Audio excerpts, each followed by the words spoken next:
नमस्कार, स्वागत है आपका। आप देख रहे हैं देश का नंबर 1 बिजनेस चैनल जी बिजनेस। मैं हूं दीपक डोभाल और आप देख रहे हैं हमारा खास शो आपकी खबर आपका फायदा। देखिए, देश में कोरोना के मरीजों की संख्या अब 1 लाख के पार कर गई है और 1 से 1 लाख तक का ये आंकड़ा महज 109 दिन में हुआ है। और बीते कुछ दिनों की अगर हम रफ्तार की बात करें तो दोगुना जो केसेस हुए हैं वो 12 दिनों में हो गए। और बीते 3-4 दिनों का एवरेज आंकड़ा अगर लगाएं तो लगभग 4,500 नए मरीज रोज भारत में सामने आ रहे हैं। ये तब है जब हमने क्वारंटाइन, लॉकडाउन, आइसोलेशन, तमाम तरह के उपाय अपना लिए, उसके बावजूद ये संक्रमण 1 लाख तक पहुंच चुका है और अभी भी लगातार बढ़ रहा है। आपको याद होगा जी बिजनेस से एक्सक्लूसिव बातचीत में एम्स के डायरेक्टर गुलेरिया साहब ने कहा था कि अभी तो पीक आना बाकी है, ये ग्राफ अभी थमेगा नहीं, जून जुलाई में ये पीक पर होगा ये ग्राफ। तो यानी कि अभी चिंताएं आगे और बढ़ने वाली हैं और जितना ज्यादा संक्रमण होगा उतनी तेज रफ्तार से मामले डबल भी होते रहे हैं। ये एक सर्वविदित तथ्य है। तो अब क्योंकि हमने लॉकडाउन में ढिलाई देने की शुरुआत कर दी है, आर्थिक गतिविधियों की आवाजाही अब शुरू हो चुकी है, उनको सुचारू रूप से चलाना हमने शुरू कर दिया है। ऐसे में ज्यादा लोग अब बाहर निकल रहे हैं, एक दूसरे के संपर्क में आएंगे, तो कहीं आने वाला समय अब हमारे लिए और ज्यादा चुनौतियां तो नहीं ला रहा है। अगर चुनौतियां ला रहा है तो इनसे पार कैसे हों और भारत के लिए अब कोरोना को लेकर आगे की राह क्या है। जैसा कि कुछ राज्य सरकारें कह रही हैं कि हमें अब कोरोना के साथ जीना सीख जाना चाहिए। क्या अब यही एकमात्र रास्ता है या अभी भी कुछ ऐसे उपाय हैं जिनकी वजह से जान भी सुरक्षित रहेगी और जहान भी बरकरार रहेगा? इसी पर करेंगे आज चर्चा। पहले ये रिपोर्ट देखिए, फिर मेहमानों का परिचय और चर्चा आगे करेंगे।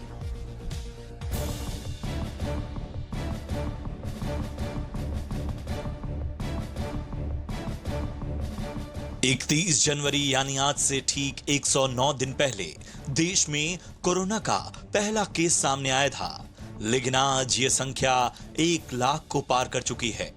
महज 62 दिनों में ये संख्या 100 से 1 लाख तक पहुंची है। कंफर्म केसेस के मामले में भारत चीन को पछाड़कर दुनिया में चौथे नंबर पर पहुंच गया है।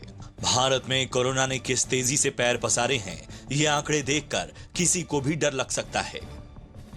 भारत में कोरोना के शुरुआती 25,000 मामले सामने आने में 86 दिन लगे थे। अगले 11 दिन में ही केसेस डबल होकर 50,000 तक पहुंच गए।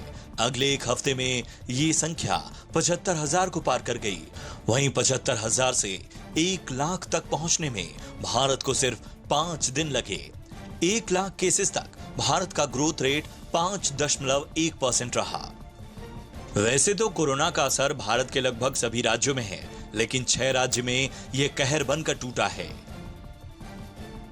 महाराष्ट्र, गुजरात, तमिलनाडु, दिल्ली, मध्य प्रदेश और राजस्थान कोरोना से सबसे ज्यादा।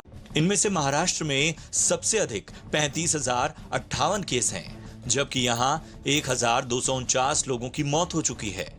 इसके बाद नंबर आता है तमिलनाडु का, जहां 11,760 केस सामने आ चुके हैं, जबकि 81 लोगों की जान जा चुकी है। अगला नंबर है गुजरात का, यहां 11,745 केस सामने आए हैं, जबकि 694 लोगों की मौत हुई है। चौथे नंबर पर राजधानी दिल्ली है, यहां अब तक 10,554 केस मिले हैं, जबकि 168 लोग जान गंवा चुके हैं। 5वें नंबर पर मध्य प्रदेश है, जहां कोरोना के मरीजों की संख्या 5,236 है, जबकि मरने वालों की संख्या 253 तक पहुंच गई है। 6ठे नंबर पर राजस्थान है, यहां मरीजों की संख्या 5,507 है और मौत का आंकड़ा 138। देश में मिले 1,01,139 केसों में से 79,360 संक्रमित इन 6 राज्यों से हैं। मौत के मामलों की बात करें तो कुल 3,144 में से 2,582 लोगों की मौत इन राज्यों से हुई है। आपको बता दें कि देश के कुल 76% मरीज फिलहाल इन 6 राज्यों से आते हैं।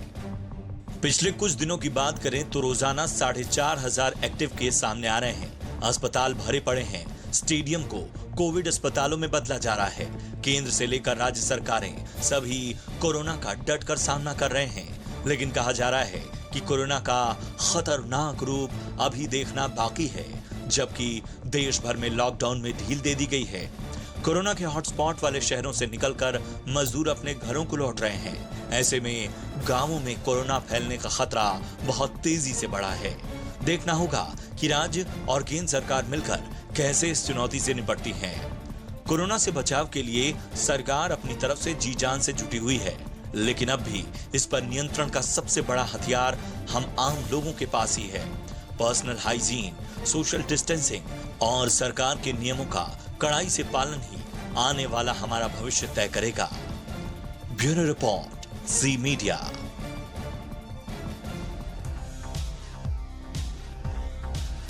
तो रफ्तार तो बढ़ रही है और रफ्तार चिंताजनक स्थिति में है।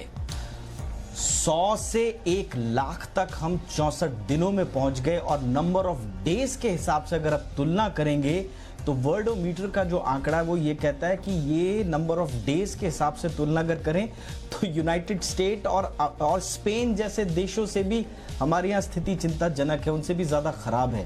तो इस स्थिति में नंबर ऑफ केसेस का डबल होने का सिलसिला जारी है। अब हम चूंकि आर्थिक गतिविधियों को शुरू कर रहे हैं, तो जैसा मैंने ओपनिंग रिमार्क में कहा कि अब ज़्यादा चुनौतियां हैं, कैसे निपटेंगे, इस पर बातचीत करने के लिए 3 खास मेहमान हमारे साथ मौजूद हैं। डॉक्टर राजन शर्मा हैं, नेशनल प्रेसिडेंट हैं IMA के, इंडियन मेडिकल एसोसिएशन के। गुड इवनिंग सर, बहुत बहुत स्वागत है आपका शो में। डॉक्टर गौतम भंसाली साहब हैं, सीनियर कंसल्टेंट हैं बॉम्बे हॉस्पिटल के। Doctor Gautam, good evening sir, welcome to the show. और हमारे साथ हैं प्रोफेसर NK गांगुली, पूर्व DG हैं ICMR के, एक ऐसी संस्था जिस पर कोरोना की महामारी से निपटने का सबसे बड़ा जिम्मा है। ICMR उनके पूर्व DG हैं। प्रोफेसर गांगुली, बहुत बहुत स्वागत है आपका भी। मैं शुरुआत करूंगा डॉक्टर राजन शर्मा आपसे। लॉकडाउन 4 का घोषणा हो चुकी है और राज्य जो है अपने अपनी तरीके से गाइडलाइंस जारी कर रहे हैं, लेकिन IMA किस तरह से देख रहा है सरकार के इस निर्णय को? क्या हम सही दिशा में जा रहे हैं या हम चुनौतियों को न्योता दे रहे हैं एक तरह से? दीपक जी, अगर आप शुरू से मेरी स्टेटमेंट्स को देख रहे हैं, मैंने हमेशा कहा था कि 3 मई हो या कोई भी दिन हो, कोविड-19 हमारे कंट्री से जाने वाला नहीं है। We have to learn to live with it and fight with it. Gradually and gradually, अगर आप सारे आंकड़े जो आपने पढ़े हैं और आपके चैनल पे आए हैं, the disease activity is limiting and atolls is limiting to a few states, like first 6 states that you said, but 10,000 और 10,000 से ऊपर सिर्फ 4 हैं, महाराष्ट्र, तमिलनाडु, गुजरात और दिल्ली। उसके बाद 5,000 की रेंज में उससे नीचे आते जा रहे हैं। सो सबसे पहले जो रिवाइवल आनी चाहिए to normalize the help ease the burden of the health care and to stem the panic is, जो कि IMA कर रही है अपने सारे डॉक्टरों के उससे, कि हेल्थ केयर की जो सिंगल सेटअप्स हैं वो वापस अपने पूरे उस पे फंक्शन पे आ जाएं और इस एड्रेस को करें। But spread is a parameter which needs to be factored in. But एक बात और भी अच्छी जो देखने को है कि देश पूरा तत्पर लग रहा है इसको फाइट करने के लिए। और मैं अब भी कहूँगा, बेशक कोई भी एपिडेमिक या पैंडेमिक आया है, उसमें जो 3 मापदंड हैं जो अब आपके चैनल में भी कहेंगे, वो सबसे बढ़िया स्टेप्स हैं जो आम आदमी फॉलो कर सकता है। और मेरे ख्याल से मीडिया की तरफ से, आप सब की तरफ से और सरकार की तरफ से, हमारी तरफ से ये अपडेट आ चुकी है। परंतु मैं ये भी, जो नए गाइडलाइंस आए हैं, डिस्चार्ज गाइडलाइंस आए हैं, आपको कोई प्रॉब्लम आ रही है, please stay in isolation, consult your clinic और hospital. In case of any problem get admitted, otherwise self quarantine और घर में रहना आपके लिए सबसे बेहतर है। And once that period is over, you get back to normal. क्योंकि जो बाकी कई टेस्ट आते हैं कि जी पॉजिटिव है, positive test after some point of time, that is 10 days और 14 days, does not mean that the virus is dead or alive. So panic, हमें जितना जल्दी हम सब इस मुहिम में लग के पैनिक और स्टिग्मा रिगार्डिंग द डिजीज जितना जल्दी खत्म करेंगे, उतना ही बेहतर हमारे देश के लिए भी होगा और स्वास्थ्य संबंधी चिकित्सकों के लिए भी होगा। बिल्कुल, एक बहुत इंपॉर्टेंट बात आपने बोली। मैं इस बार आपने कुछ अच्छी बातें भी कही हैं, तो चलिए इस थोड़ा सा अच्छी बातों की तरफ बढ़ा जाए। प्रोफेसर गांगुली के पास मैं चलता हूं। एक अच्छी खबर सर आई है अमेरिका से। गांगुली सर, पहली वैक्सीन बताई जा रही है mRNA 1273। वो कह रहे हैं कि साहब हमने इसका इंसानी ट्रायल जो है वो सफलतापूर्वक कर लिया है। बॉस्टन की है ये, बायोटेक कंपनी मॉडर्ना है, उन्होंने इस बात की जानकारी दी है। और अमेरिका में मार्केट भी जो है उस हिसाब से काफ़ी ऊंचाई पर गए इस खबर के बाद। इससे पहले सर इजराइल ने भी किया था इसी तरह की घोषणा, फाइजर ने, अमेरिका ने बहुत पहले किया था कि हम भी काम कर रहे हैं। तो ये जो खबरें आ रही हैं खासकर RNA 1273 को लेकर, सर हम कितना आश्वस्त हो कि आने वाला वक्त जो है वो अच्छा होने वाला है? एक्चुअली ये बहुत अच्छी खबर आज आई हुई है।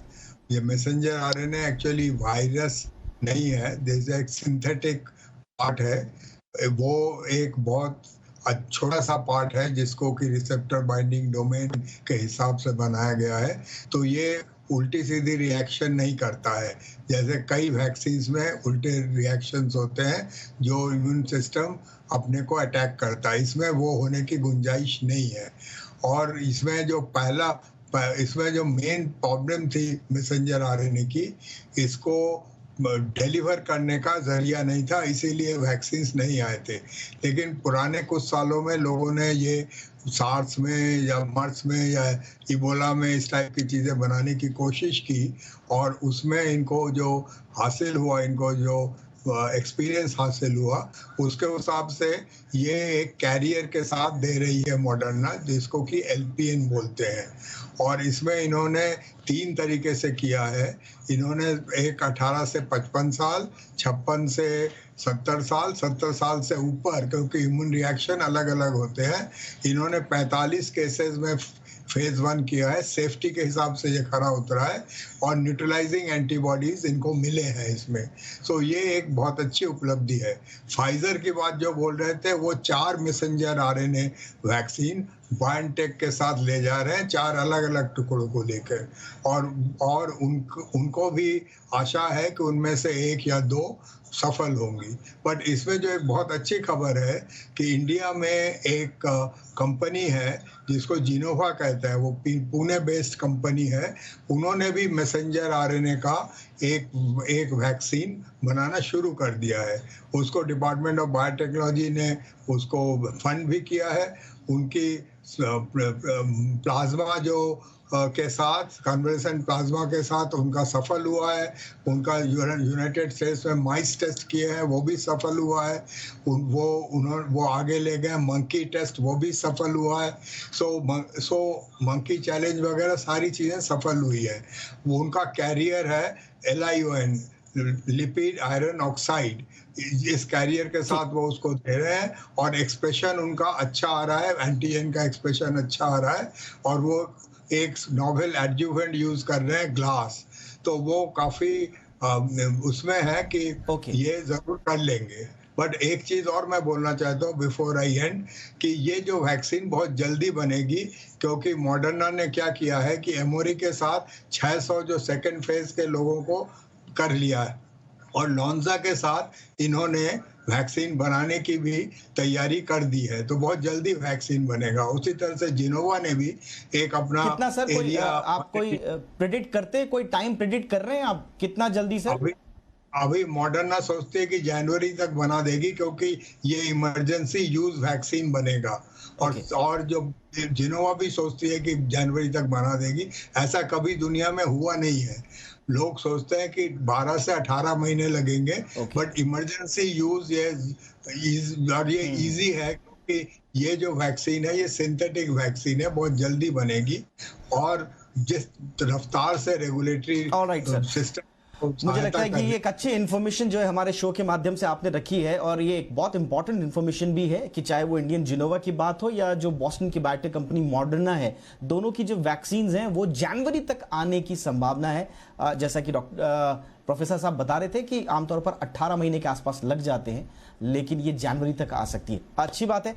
फटाफट से जरा गौतम बंजाली साहब के पास चलते हैं। बंजाली सर, अब चूंकि एक तरफ हमारे रिसर्चेस जारी हैं, दूसरी तरफ इकॉनमी भी हम खोल रहे हैं, लेकिन अब ह्यूमन टेंडेंसी है, हम देख रहे हैं आज ही कल हमने देखा दिल्ली में जैम लग गया डीएनडी में, मुंबई में जैम की खबर आई, आज बांद्रा टर्मिनस पर फिर से भीड़ लग गई, जो रेलवे स्टेशन हैं उनमें हम भीड़ देख रहे हैं। बहुत सारी जगहों पर लॉकडाउन जैसे जैसे खुल रहा है, लोग अपनी ह्यूमन टेंडेंसी के कारण पिछली बातें भूलते जा रहे हैं। सोशल डिस्टेंसिंग क्या होती है भूल जा रहे हैं, हाइजीन क्या होता है भूल जा रहे हैं। कोरोना के साथ रहना है, लेकिन कोरोना के साथ रहने का लाइफस्टाइल भी बदलना पड़ेगा। सर क्या कहेंगे सर, किस तरह से आगे बढ़ेगी जिंदगी अब अगर ऐसी लापरवाही रही तो?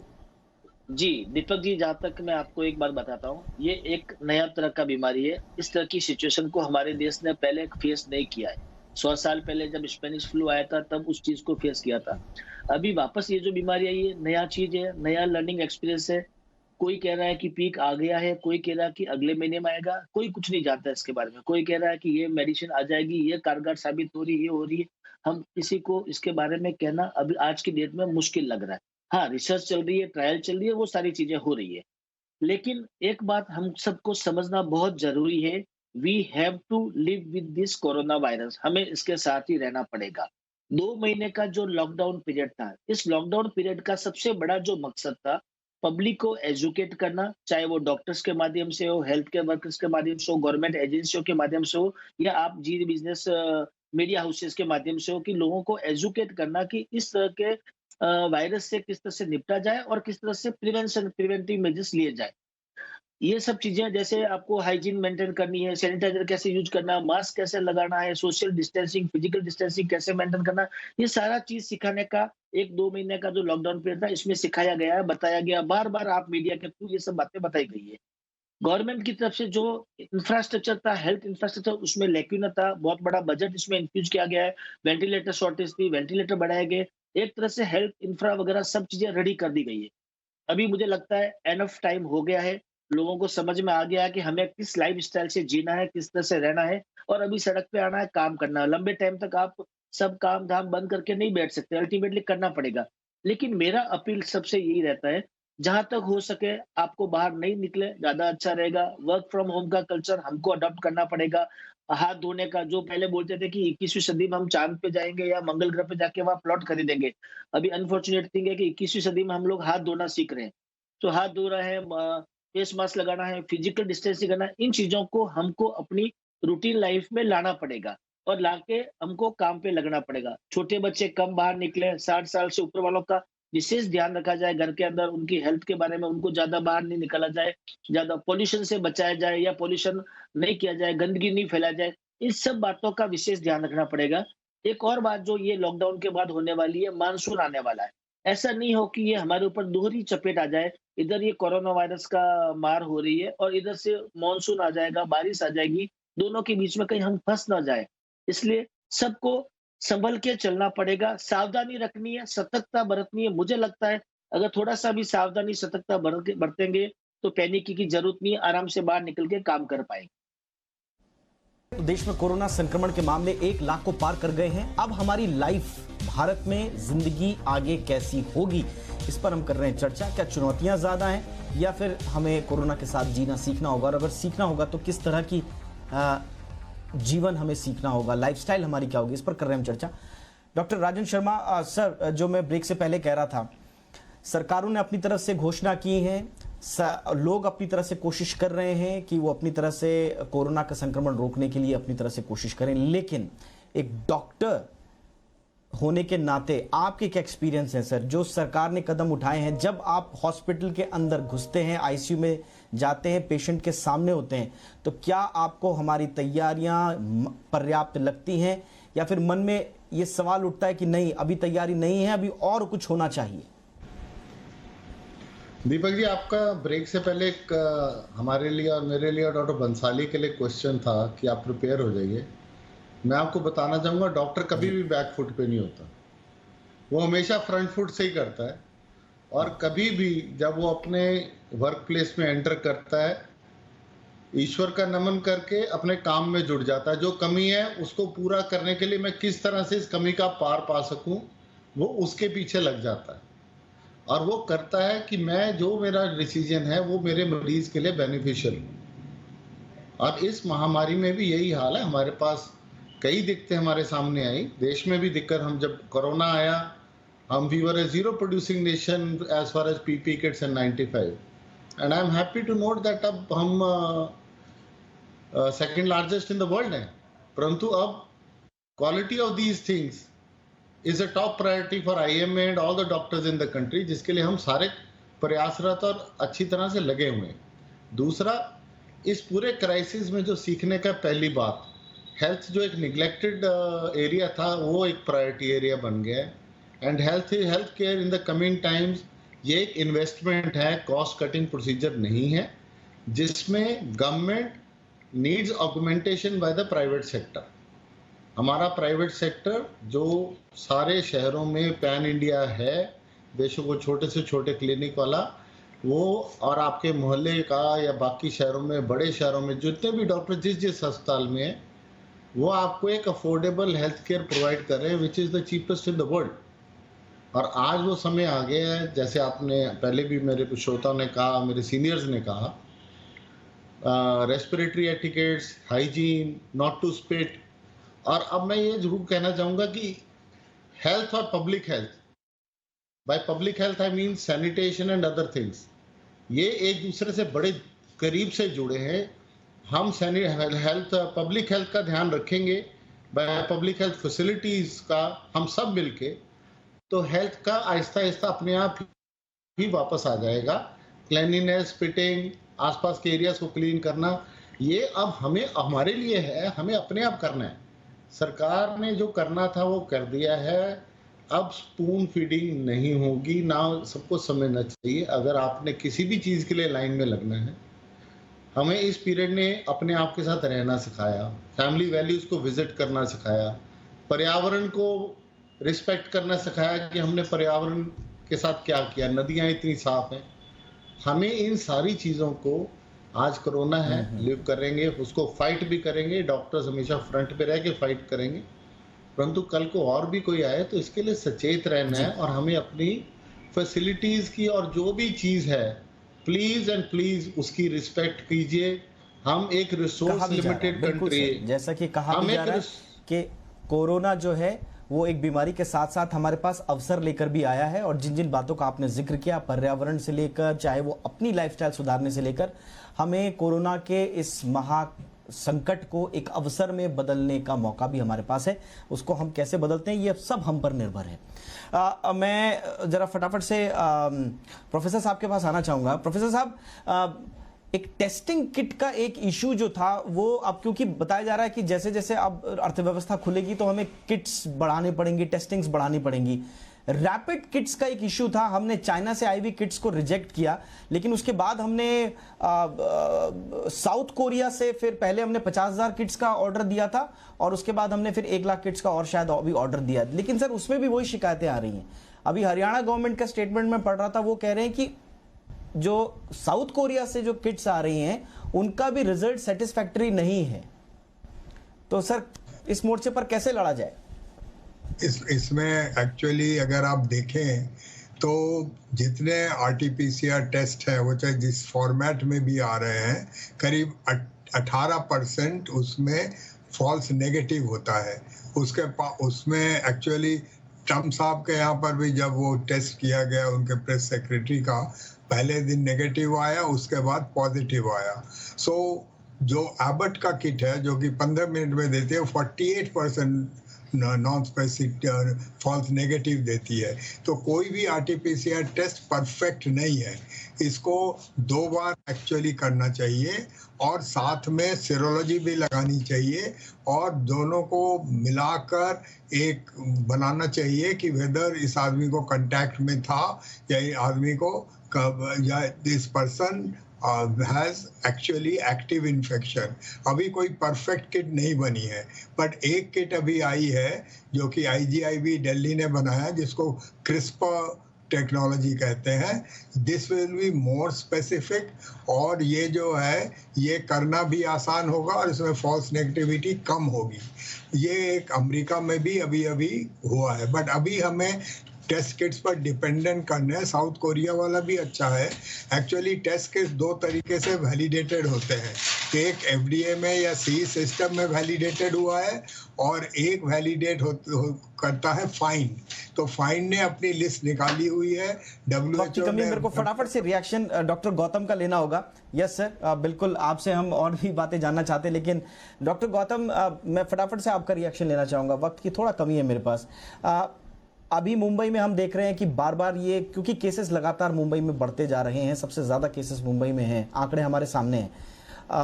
और मुंबई में ये भी कहा जा रहा है कि बेड्स की शॉर्टेज हो रही है, इक्विपमेंट्स की शॉर्टेज हो रही है, डॉक्टर मेडिकल स्टाफ्स की शॉर्टेज हो रही है। क्या भविष्य है सर अभी मुंबई का, आगे क्या करना होगा, संक्षेप में आप बता पाएं? जी दीपक जी, जहां तक मुंबई में बेड के शॉर्टेज की बात है, यस ये कंडीशन पहले थी, पहले हम लोग इसके लिए प्रिपेयर नहीं थे। अभी समय के साथ हम लोग प्रिपेयर्ड हुए हैं। सारे प्राइवेट हॉस्पिटल के डॉक्टर्स, हमारे प्राइवेट हॉस्पिटल के जो सीईओज हैं, उन सब की हमारी मीटिंग कल ही चीफ सेक्रेटरी से हुई, परसों हमारे सीएम साहब के साथ हुई। और मैं आपके चैनल के माध्यम से मैं दीपक जी बताना चाहता हूँ कि 2500 से ज्यादा बेड प्राइवेट हॉस्पिटल ने सरकार को दिए हैं कि वहां पे हम लोग 80% बेड आप कह सकते हैं कि कोविड के लिए और नॉन कोविड के लिए सरकार को दिए कि वहां पे हम लोग मरीजों का इलाज करेंगे। सेम इसी तरह से अगर देखा जाए तो आईसीयू के बेड तो 600 के ऊपर आईसीयू बेड प्राइवेट हॉस्पिटल है, बाकी हॉस्पिटल के है बट प्राइवेट हॉस्पिटल ने भी सरकार को दिए हैं इस मुहिम में साथ लड़ने के लिए। तो एक तरह से देखा जाए तो अभी हमने एनएससीआई डोम है, उसमें काफी सारे बेड क्रिएट किए, प्लस वहां हमने आईसीयू क्रिएट किया है। तो आप एमएमआरडी ग्राउंड देखा जाए तो कल हमने 1000 बेड वहां रेडी किए, प्लस वहां पे 200 आईसीयू बेड रेडी कर रहे हैं। गोरेगांव के अंदर हमने 1000 बेड का जंबो हॉस्पिटल हमने वहां रेडी किया, हिंदुस्तान का सबसे पहला एमआरडीए में और नेस्को में गोरेगांव क्लब में कर रहे हैं। शॉर्टेज थी पहले, अभी बेड काफी मात्रा में हो रहे हैं। आईसीयू की थोड़ी सी शॉर्टेज अभी कुछ दिनों से चल रही थी, लेकिन अभी हमने ये किया है, प्राइवेट हॉस्पिटल, सरकारी हॉस्पिटल, सब लोग, सारी मशीनरी एक साथ लगी है, एक साथ काम करने के लिए। सब लड़ना चाहते हैं, सब वायरस को भगाना चाहते हैं और बेड भी काफी मात्रा में बढ़ाए जा रहे हैं। सर ये बहुत अच्छी स्पिरिट है और हम आप लोगों की स्पिरिट को सलाम भी करते हैं, और इसी स्पिरिट से अगर काम होता रहे सर तो बिल्कुल सही बात है। कोरोना हमारे सामने चुनौती जरूर है, लेकिन इस चुनौती से हम सब मिलकर जरूर लड़ेंगे, जरूर इस पर जीत हासिल करेंगे। बहुत बहुत शुक्रिया सर मेरे साथ बातचीत के लिए। Doctor Rajan Sharma, thank you so much. Doctor Gautam Bansali, thank you so much sir. Professor NK Ganguly साहब, आपका भी बहुत बहुत शुक्रिया। तो आज के इस खास शो में इतना ही, इजाजत दें, नमस्कार।